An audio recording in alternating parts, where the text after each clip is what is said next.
बोलिए श्री सतगुरुदेव भगवान की जय, सच्चे दरबार की जय, आशु पिता भगवान की जय।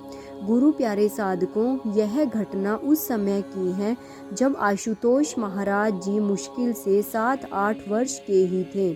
तब उनके अंदर चंचलता इतनी कूट कूट कर भरी थी। वे हमेशा नटखट स्वभाव से भरे रहते थे और अपने इस बचपने के कारण उनका नाम प्रखर भी था। गांव वालों के द्वारा भी उनको इसी नाम से पुकारा जाता था। यहाँ पर हम आशुतोष महाराज जी के नाम से इनका यह कहानी उच्चारण करेंगे।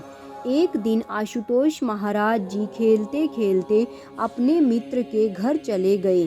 वे जिस मित्र के घर गए थे उनका जन्म दलित जात में हुआ था। यह देश की आज़ादी के आसपास की बात है। आज भी देश के अंदर जातिवाद के जहर को देखकर सोचा जा सकता है कि उस समय जातिवाद का जहर कितना उग्र रहा होगा।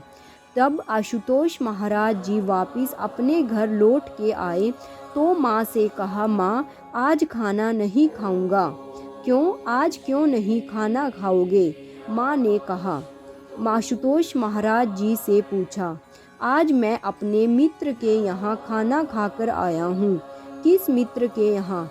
आशु बाबा ने जब उस मित्र का नाम बताया तो माँ भड़क कर उठी और उल्हाने भरे शब्द से बोली, तो तू उस दलित की रोटी खाकर आ रहा है? नहीं माँ, मैं दलित की नहीं, गेहूं की रोटी खाकर आ रहा हूँ। बड़ी ही मासूमियत से छोटे आशु बाबा ने कहा।